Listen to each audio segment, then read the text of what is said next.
¿Qué onda? Ya estamos con los temas que vamos a platicar hoy.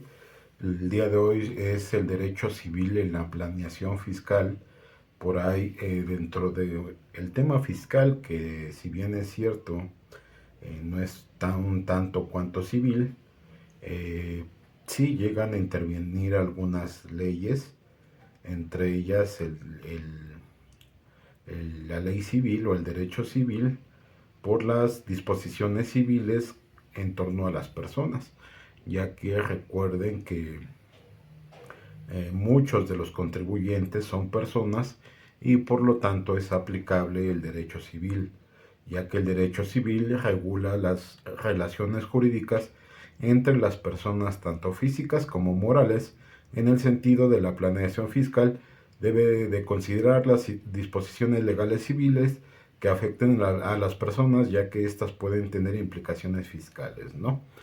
Por ahí, en cuanto a las personas físicas, podemos decir que las personas físicas son los seres humanos y se rigen por las disposiciones del Código Civil Federal.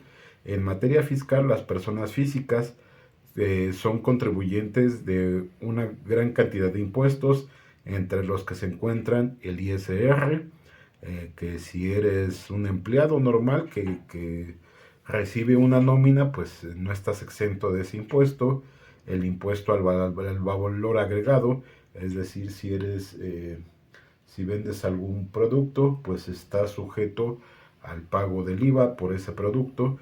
El impuesto sobre el patrimonio, si llegas a hacer algún movimiento, alguna herencia o algo así, pues tienes que pagar ese impuesto. El impuesto sobre automóviles nuevos, si eres una persona que constantemente está cambiando de automóvil, pues también te aplica, ¿no? En cuanto a las personas morales son asociaciones o entidades que tienen personalidad jurídica propia distinta a la de sus integrantes. Se rigen por las disposiciones del Código Civil Federal y de la Ley General de Sociedades Mercantiles, ley de la que ya hemos platicado. En materia fiscal, las personas morales son contribuyentes de una gran cantidad de impuestos, entre los que se encuentran el ISR, al igual que las personas físicas, el IVA, el, el impuesto sobre la renta de los establecimientos permanentes,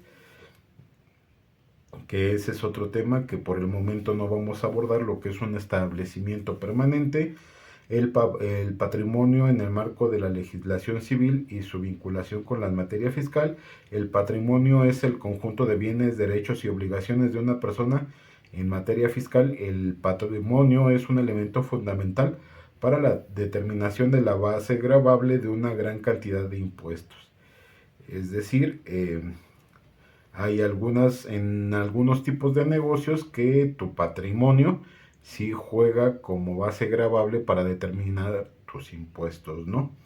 El Código Civil Federal establece que el patrimonio de una persona se compone de los bienes que le pertenecen, los derechos que tiene y las obligaciones que le pesan.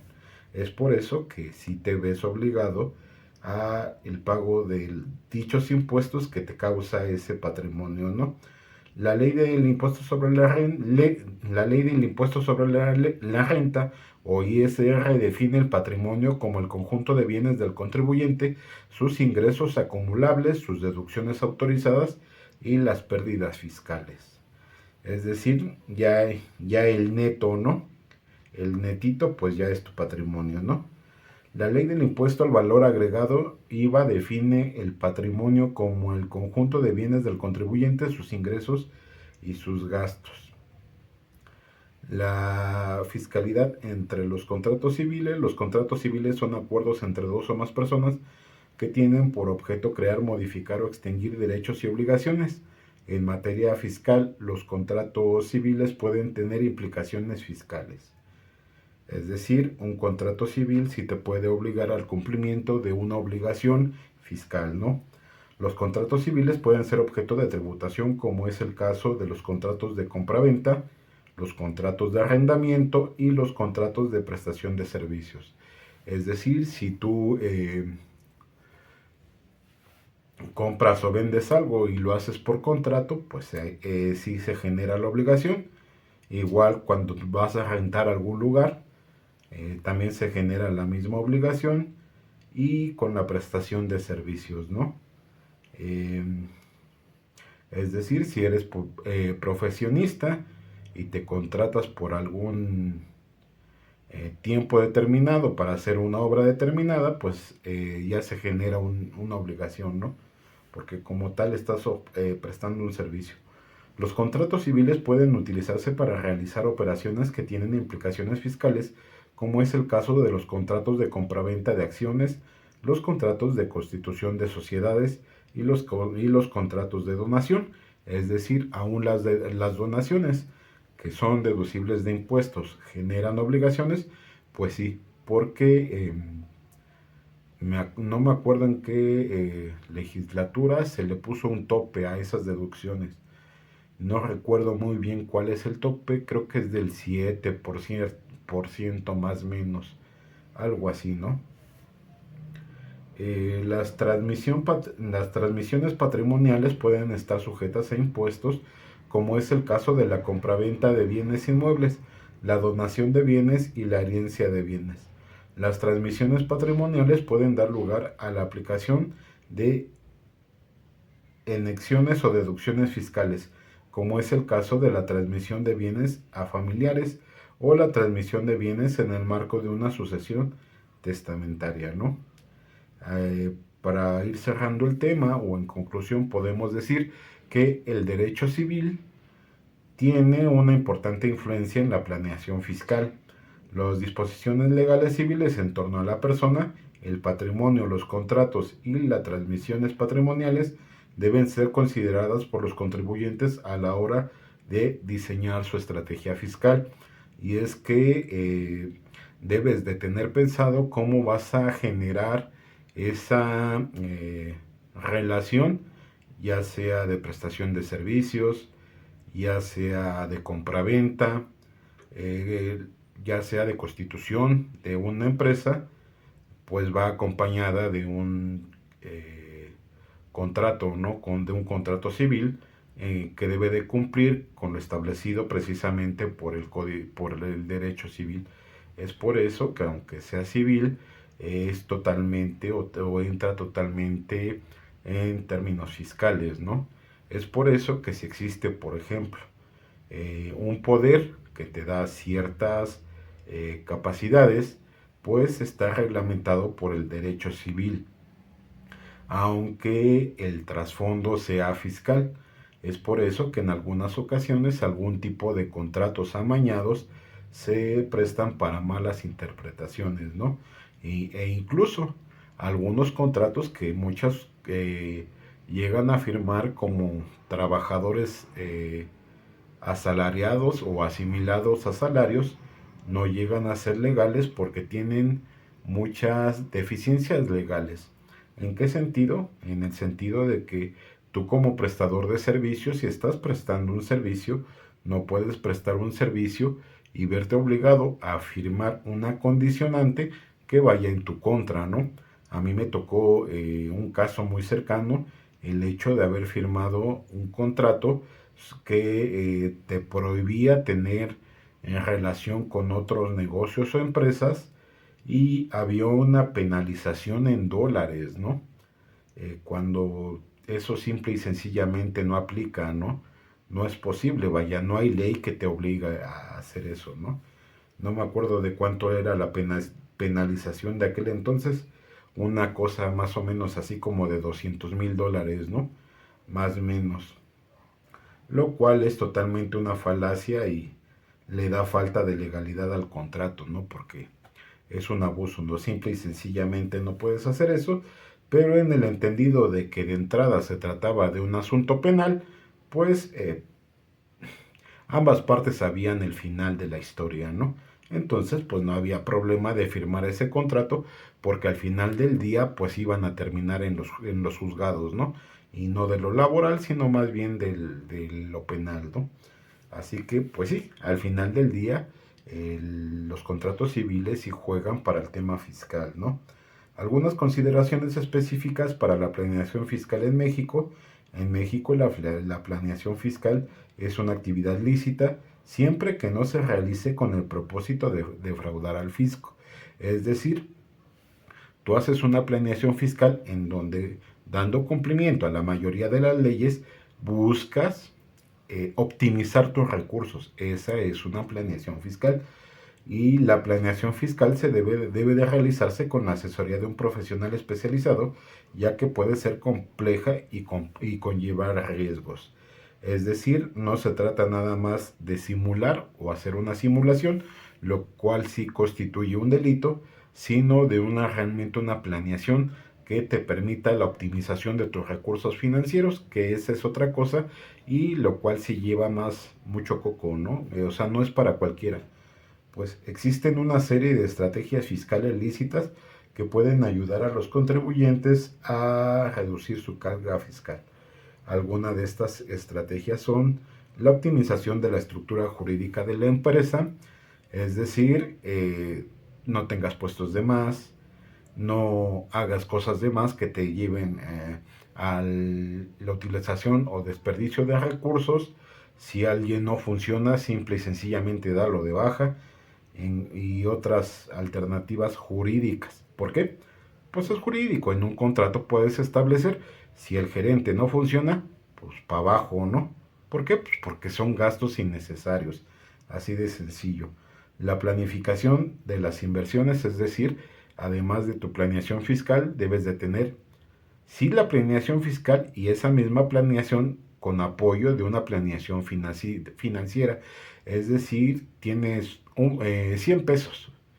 De esos 100 pesos, 20 pesos lo vas a invertir y debes de tener un plan financiero para saber en qué vas a invertir esos 20 pesos, ¿no? La optimización de los gastos deducibles. Eso es muy importante porque hay muchas cosas que se pueden deducir. No me acuerdo como cuáles, por ejemplo, creo que los viáticos son deducibles de impuestos, ¿no? Pero tampoco se vale que todo lo metas como viáticos, ¿no? Es decir, ganas la mitad del salario como salario y la otra mitad como viáticos, ¿no?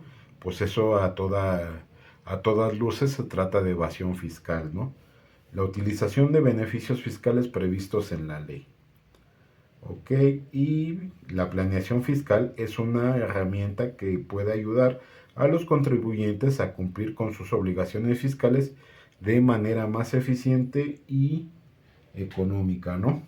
Es por eso que siempre es recomendable cuando se va a comenzar a operar tener una planeación fiscal o por lo menos saber de qué va a ir el tema de los impuestos cuando tienes ya tu negocio en marcha, ¿no? Para no andar incurriendo en defraudaciones fiscales o cosas medio raras, ¿no?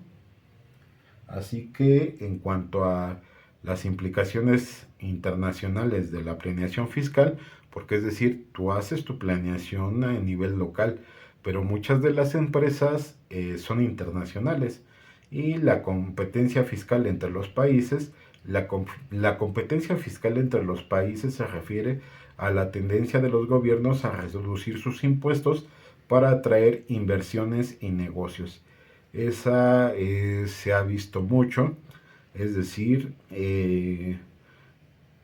por hacer tal actividad que necesito, pues te condono impuestos, ¿no? ¿Por qué? Porque no tenemos o la mano de obra especializada o la tecnología necesaria, ¿no? Y eso es una política de gobierno que se ve recurrentemente. Esta competencia puede tener implicaciones significativas para la planeación fiscal, ya que los contribuyentes pueden aprovechar las diferencias entre los regímenes fiscales de los distintos países para reducir su carga fiscal, ¿no? Por ahí, eso es una cosa, sin embargo, por ahí se puede dar alguna triangulación de recursos, lo cual sí está penado por la ley, ¿no? En cuanto a algunos factores que contribuyen a la competencia fiscal entre los países son, como por ejemplo la globalización o la disminución del comercio internacional, ¿no?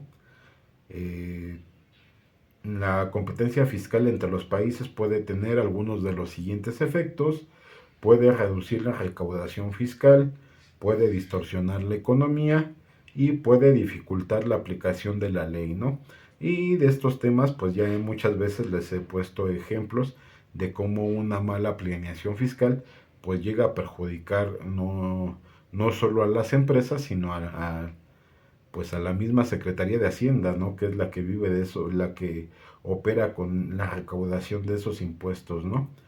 En cuanto a los tratados y convenios internacionales en materia tributaria, podemos decir que los tratados y convenios internacionales en materia de tributaria son acuerdos entre dos o más países que tienen por objeto regular los aspectos fiscales de sus relaciones comerciales y económicas. Como Pero bueno, todo esto genera un problema, ¿no? Siempre la controversia de a quién se le debe de pagar el impuesto. Y no puedes tú como persona física o persona moral andar pagando doble impuesto, es injusto. Y por eso también ya hay tratados y convenios que buscan evitar precisamente la doble imposición, ¿no? La doble tributación. Y estos convenios eh, lo que buscan es ayudar a evitar la doble imposición mediante la aplicación de las siguientes técnicas. La exención, es decir, en alguno de los dos países no vas a pagar el impuesto. La deducción, es decir, sí pagas, pero pagas un poco menos. Y la compensación, es decir, lo pagas, pero te los devuelven. Ya en algún momento yo les había platicado más o menos de ese tema. Estuve trabajando en un despacho internacional en donde con los impuestos lo que hacían es que te lo devolvían. Es decir, si se te retenía, porque es el procedimiento, porque de alguna manera lo tienes que justificar ante la autoridad fiscal, el hecho de que te están haciendo la retención, pero se te devolvía toda vez que se trataba de una doble tributación, ya que ese impuesto era pagado en el país de origen. Por eso siempre quedaba como el doble asiento contable en temas de nómina internacional. Es decir, por una parte tenías el cargo y por el otro el abono en donde se te estaba devolviendo, ¿no? Los convenios para el intercambio de información financiera, que también son muy importantes, son acuerdos entre dos o más países que tienen por objeto facilitar el intercambio de información financiera con fines fiscales. Estos convenios pueden tener implicaciones significativas para la planeación fiscal, ya que pueden dificultar la ocultación de ingresos o patrimonio a las autoridades fiscales. Ok, y por ahí, ¿qué más? ¿Qué más? Entre los convenios para el intercambio de información financiera suelen cubrir los siguientes tipos de información. Información sobre las cuentas bancarias, es decir, existe el intercambio de información entre países en este tema para evitar por ahí también temas de lavado de dinero, etcétera, ¿no? Eso es algo que ya se viene reglamentando desde hace varios años y muchos tratados internacionales van en ese sentido. En cuanto a la información sobre inversores, es decir, quiénes son los socios, quiénes son los inversionistas, quiénes están poniendo por ahí el capital, ¿no? Información sobre los ingresos, es decir, cuánto estás generando, cuánto estás gastando y tu capital, ¿no? Y podemos decir que en conclusión, las implicaciones internacionales de la planeación fiscal son complejas y requieren un análisis cuidadoso. Los contribuyentes deben tener en cuenta las siguientes cuestiones a la hora de diseñar su estrategia fiscal. La competencia fiscal entre los países, es decir, los contribuyentes pueden aprovechar las diferencias entre los regímenes fiscales en distintos países para reducir su carga fiscal. Eh, Hay tantos acuerdos que por ahí incluso hay un hay un grupo de países en donde eh, el lavado de dinero no es perseguido, ¿no? Creo que por ahí entre esos países estaba Sudáfrica o una cosa así. Eh, el trasfondo, pues no me acuerdo muy bien, pero, o sea, tan reglamentado está y tan visto está ya el tema que existe la ley para todo, ¿no? Nada más que pues debes de tener cuidado porque la defraudación fiscal es un delito y delito grave, ¿no? En los tratados y convenios internacionales en materia tributaria, los tratados y convenios internacionales en materia tributaria pueden ayudar a evitar la doble imposición y a facilitar el intercambio de información financiera. Y esto creo que es bastante importante porque en cuanto a personas que se dedican a delinquir, muchas veces este tipo de acuerdos facilita que se les proporcione a tribunales de otros países esta información financiera, ¿no? Y por eso es muy importante también el derecho internacional en este tipo de temas, así como el derecho civil, es decir, tienes un contrato en donde ya estableces todos estos puntos, pero también sabes de tratados internacionales en donde debes de tener cuidado en no caer en algunas de las prohibiciones existentes en algunos de los países en donde operas, ¿no? Por eso este tema es bastante importante y estaríamos terminando estos temas de planeación financiera, que es a grandes rasgos, sin meternos a detalle, el día viernes, porque es muy cortito, bueno, cortito si lo ves a la ligera, si lo ves profundamente se necesitan un montón de leyes, sin embargo, nada más es para que estés enterado y para que sepas en qué puedes incurrir. Nada más es información, es meramente informativo lo que yo les comento, ¿no? Así que ánimo y buen día.